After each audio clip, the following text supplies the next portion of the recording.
Friends, welcome my YouTube channel. मैं संपत सिंह आज आपके लिए टॉपिक लेके आया हूँ एक ह्यूमन डिजीज गिनिया कर्मी रोग यानी ड्रैकनक्लोसिस। तो आज हम गिनिया कर्मी रोग के बारे में अध्ययन करने वाले हैं। तो इस रोग के बारे में हम डीपली कवर करेंगे। तो चलो शुरू करते हैं आज का वीडियो। तो आज हमारा वीडियो गिनिया कर्मी रोग। तो ये कैसा रोग है? ये हेलमंथी जनित रोग है।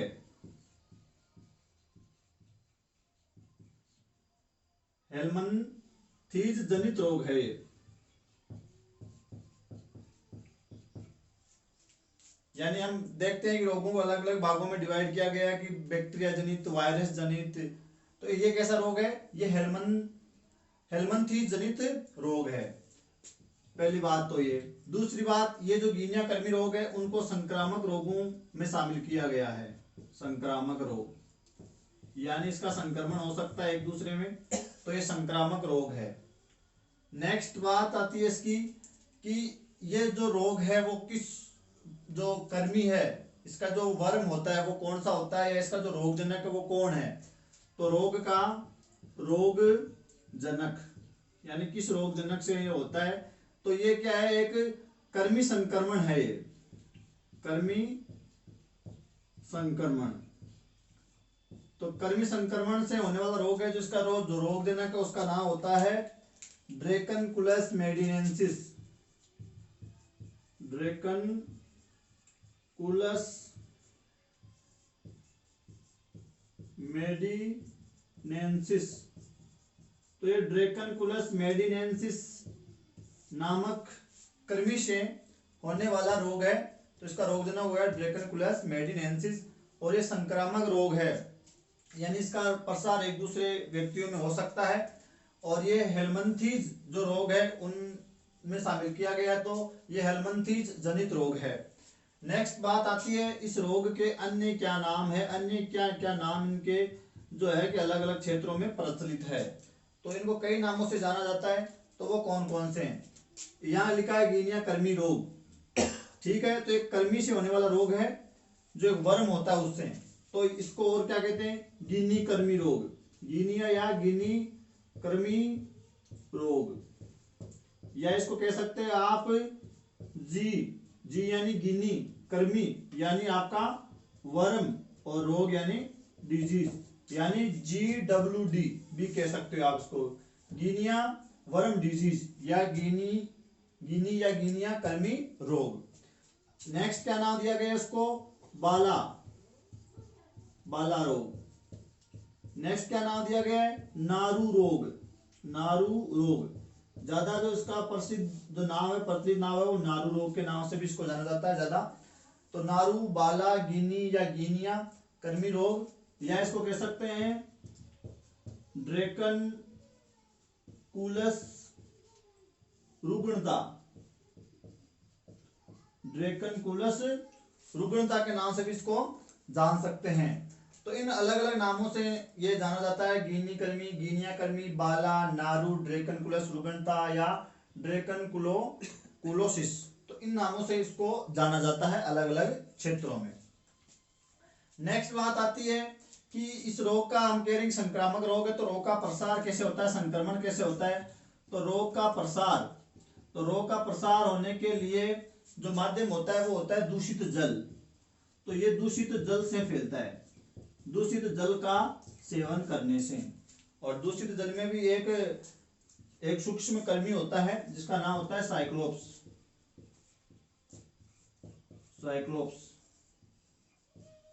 तो ये साइक्लोप्स जो जिस पानी में मिला हुआ है वो दूषित जल है, और अगर हम वो जल पी रहे हैं तो वो रोग जो ये इसका जो कर्मी है ड्रैकनकुलस मेडिनेंसिस, जो लार्वा होता है वो हमारे शरीर में चला जाएगा और हम इस रोग से क्या हो जाएंगे? ग्रसित हो जाएंगे। तो ये दूषित जल के पीने से, उसका दैनिक जीवन में इस्तेमाल करने से, उसके हाथ धोने से, पैर धोने से आदि इस्तेमाल करने से ये रोग है वो स्वस्थ मनुष्य को संक्रमित कर सकता है। नेक्स्ट बात क्या आती है कि इस रोग से पहले राजस्थान बहुत ज्यादा ग्रसित था। राजस्थान में डाणी गांव में इसके रोगी मिल जाते थे, और ये रोग काफी लंबे समय तक रहता था, लगभग 6-6 महीने लग जाते थे सही होने में। तो काफ़ी वेदना, काफ़ी पीड़ा का सामना करना पड़ता था, क्योंकि पहले जो पानी है बावड़ियों, कुआं, तालाब, नाडी से पी लेते थे लोग, बिना उसको छाने हुए, बिना फिल्टर किए हुए, उनको उबाले हुए। तो ये रोग खासकर राजस्थान में काफ़ी प्रभावित था, राजस्थान से। लेकिन WHO के अनुसार, विश्व स्वास्थ्य संगठन के अनुसार सन 2000 के बाद इसका कोई भी रोगी नहीं पाया गया, यानी इसका उन्मूलन हो गया है। एक योजना चलाई गई, नारू उन्मूलन कार्यक्रम, नारू उन्मूलन कार्यक्रम 1984 में चलाया गया था, और उसके प्रयासों से इसका उन्मूलन किया गया। तो उन्होंने कुछ राय दी, कुछ सलाह दी कि पानी को छान कर पियो, उबाल कर पियो, ठंडा करके उसको बाद में पियो, या जो सार्वजनिक जो तालाब है, नाडी है, उसमें नहाना, कपड़े धोना वगैरह मना कर दिया गया। तो धीरे धीरे इसका उन्मूलन हो गया। तो WHO के अनुसार 2000 के बाद इसका कोई रोगी नहीं पाया गया, ये उन्मूलन हो गया। लेकिन जो अफ्रीका महाद्वीप है, अफ्रीका महाद्वीप के कई देशों में आज भी ये रोग प्रचलित है, जैसे चाड है, इथोपिया है, इथोपिया, या आपका दक्षिणी सूडान या माली, ये जो देश है यहाँ आज भी जो ये है वो गिनिया कर्मी से प्रभावित क्षेत्र है। तो क्योंकि वहाँ थोड़ा सा पानी दूषित मिलता है, तो ये रोग का प्रसार आज भी वहाँ जारी है, और लगभग जो देश है उनमें इनका क्या है, उन्मूलन हो गया है। नेक्स्ट बात आती है कि इस रोग के लक्षण क्या है। रोग के लक्षण, अब रोग से लक्षण जानने से पहले मैं आपको इसका एक बार जीवन चक्र बता देता हूं, उसमें लक्षण आ जाएंगे। तो गिनिया कर्मी का जीवन चक्र, ये ज्यादा इंपॉर्टेंट है, ये समझ में आ गया सारा काम हो जाएगा। देखो गिनिया कर्मी का जो जीवन चक्र है वो कैसे कैसे चलता है। जैसे मान लो ये जो गिनिया कर्मी, ये जो रोग है वो नॉर्मली जो मादा कर्मी होती है ना, उससे फैलता है। नर कर्मी से रोग नहीं फैलता, मादा कर्मी से फैलने वाला ये रोग है। तो जैसे मान लो ये मादा कर्मी है, मादा कर्मी, और ये जो कर्मी होता है ना, ये क्या है, एक सफेद धागे जैसा होता है, लंबा सा सफेद धागे जैसा लंबा सा एक संरचना होती है। अगर इसकी मैं लंबाई की बात करूं तो ये मिल सकती है आपको 50 से लेकर 100 सेंटीमीटर लंबा हो सकता है, इतना लंबा जो है इसको देखा गया है। तो मादा कर्मी है, इसने क्या दिए, अंडे दिए, और वो कहाँ दिए, जल में दिए। अंडों से क्या निकले, लार्वा निकले, जो कर्मी है वो लार्वा निकले, और ये जो लार्वा है वो जल में है, और वो जल में लगभग 3 सप्ताह तक जिंदा रह सकते हैं, और आगे का जीवन चक्कर चलाने के लिए कोई जीव उनको चाहिए। तो फिर क्या होता है, जल में पाए जाते हैं कुछ पिस्सू, जैसे साइक्लोप्स, एक पिस्सू है साइक्लोप्स नाम का। तो ये क्या करता है, इन लार्वों को खा जाता है। तो लार्वा जो है वो इसके द्वारा क्या कर दिए जाते हैं, खा लिए जाते हैं।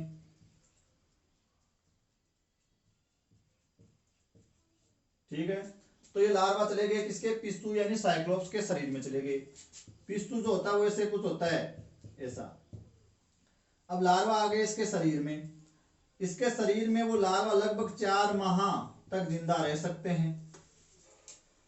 फिर ये क्या है, ये सारा मैटर कहां हो रहा है, जल में हो रहा है, जिसको हम दूषित जल कह रहे हैं। तो ये पिस्सू, ये साइक्लोप्स किस में है, जल में है। और फिर ये जो जल है वो हमने ग्रहण कर लिया, बिना छाने, बिना उबाले, बिना सावधानी से वो जल क्या कर लिया, हमने पी लिया। तो ये साइक्लोप्स छोटे छोटे सूक्ष्म जीव होते हैं, माइक्रो ऑर्गेनिज्म होते हैं, तो दिखाई देते नहीं है, और इनके अंदर बैठा है वो लार्वा, और हमने पानी पी लिया बिना उबाले, बिना छाने, बिना फिल्टर किए। तो ये जो साइक्लोप्स होते हैं वो चले जाते हैं हमारे शरीर में। शरीर में जाने के बाद साइक्लोप्स का तो पाचन वगैरह हो जाता है, नष्ट हो जाते हैं। लेकिन ये जो लार्वा होते हैं नष्ट नहीं होते हैं, ये साइक्लोप्स, ये आपका गिनिया कर्मी है, ये नष्ट नहीं होता है। तो ये क्या करता है, हमारी आंत में आ जाता है, आंत में। और आंत में आने के बाद ये यहाँ से क्या करता है, हमारे जो नीचे के खासकर जो पार्ट होते हैं उनमें जाता है, खासकर हमारे जो पैर होते हैं उनमें से खासकर बाहर निकलता है। तो वैसे तो इसकी कोई परमानेंट जगह नहीं होती है, हाथ से, पैरों से, कंधे से, जीभ से, आंख से, स्तन ग्रंथियों से, जननांगों से, कहीं से भी ये बाहर निकल सकता है। इसका जो कर्मी होता है वो मादा कर्मी होता है वो बाहर निकलता है शरीर से। लेकिन कुछ जगह इनकी ज्यादा पॉपुलर होती है, ज्यादा पसंद करती है ये जो मादा कर्मी, जो पानी के ज्यादा संपर्क में रहती है, जैसे हाथ है, पैर है, तो ये कंधे, हाथ और पैरों से ज्यादा निकलती है। खासकर जो जॉइंट होते हैं हमारे, जैसे फीमर वाली अस्थि है वहां, या जो हमारे नीचे का जो टखना है वहां, ये खासकर ज्यादा वहां निकलती है। तो आंत से ये क्या करता है, अगला जो जीवन बिताने के लिए नीचे चला जाता है, कुछ मांसपेशियों में बड़ा होने के लिए मादा कर्मी कुछ ऊतकों में या मांसपेशियों में चले जाती है, खासकर पैरों की वाली, कंधे वाली, हाथ वाली। अब वहाँ ये क्या होता है, अपने आकार को ये जो मादा कर्मी है वो बड़ा करती है, वहाँ पोषण करती रहती है, मांसपेशियों में, ऊतकों में इसका विस्तार होता है, और फिर धीरे धीरे मांसपेशियों ऊतकों से हमारी त्वचा की ओर बढ़ती है। तो ये आगे हमारी त्वचा की ओर आ गई, जैसे मान लो पैर की त्वचा है, ये हमारा पैर है, तो ये यहाँ से गति करती हुई पैर के त्वचा के पास आ गई, टखना के पास आ गई, अंदर डेवलपमेंट होने के बाद। अब ये क्या करती है, इसमें निषेचन की क्रिया हो गई है, इसके शरीर में बहुत सारे अंडे भरे पड़े हुए हैं, कई सारे लार्वा, जो इनके जो भ्रूण होते हैं वो भरे पड़े हैं, लार्वा इसके शरीर में काफी संख्या में होते हैं। अब ये क्या करती है, इन लार्वा या इन भ्रूण को या इन अंडों को बाहर निकालने के लिए हमारे शरीर से बाहर आने की कोशिश करती है।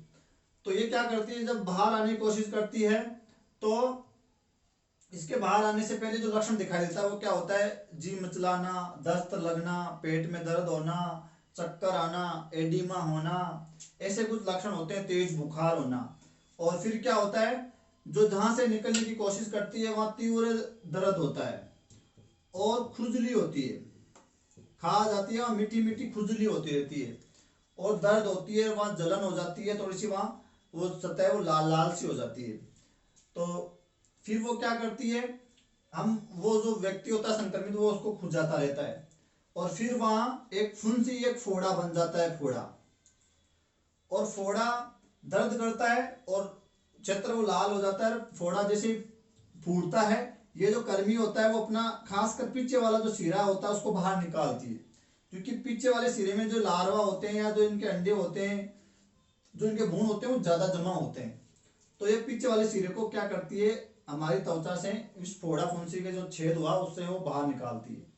और बाहर निकालने के दौरान यहाँ क्या होती है, बहुत जलन होती है, हमारी बहुत पीड़ा होती है। लेकिन अगर हम इस पैर को अगर पानी में रख लें, पानी में हम डिप कर दें इसको, तो हम जो संक्रमित जो व्यक्ति होता है उसको काफी आराम मिलता है, काफी अच्छा लगता है।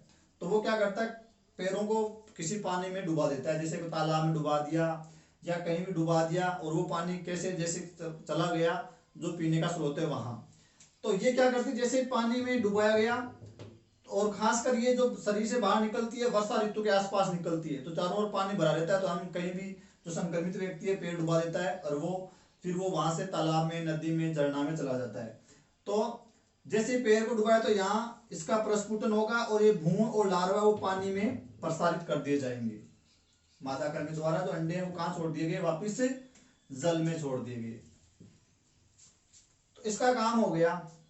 अब क्या है, अंडे पानी में आ गए, फिर वही चक्कर चलता रहेगा, तो ये बड़ी सावधानी से अपना जो जीवन चक्कर है वो पूरा कर लेती है।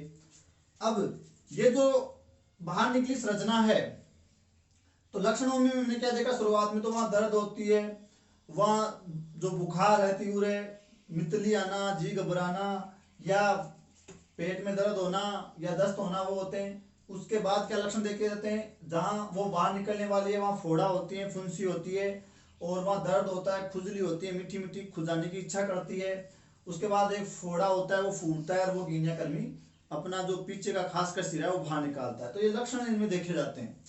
अब ये बाहर आने के बाद अब इसका उपचार क्या है, या तो हम इसकी क्या कर सकते हैं, शल्य क्रिया, ऑपरेशन द्वारा इसको बाहर निकाला जा सकता है, या क्या किया जा सकता है, जो ग्रामीण क्षेत्रों में लोग क्या करते थे, ये जो सफेद धागे नुमा जो संरचना है, मादा जो गिनिया कर्मी है उसको किसी लकड़ी पर या किसी भी चीज पर उसको रोल किया जाता था, उसको लपेटा जाता था, क्योंकि ये 100 सेंटीमीटर लंबी है और बाहर निकलने में 5, 4, 6 महीना लगा सकती है और काफी वेदना, काफी पीड़ा, ऐसे नहीं पीड़ा का सामना करना पड़ता है, आदमी पड़ा रहता है मजबूर होके, और ये धीरे धीरे बाहर निकलते वैसे वैसे उसको रोल किया जाता रहता है, उस पर कोई आधार लेकर, और उसको धीरे धीरे निकला जाता है।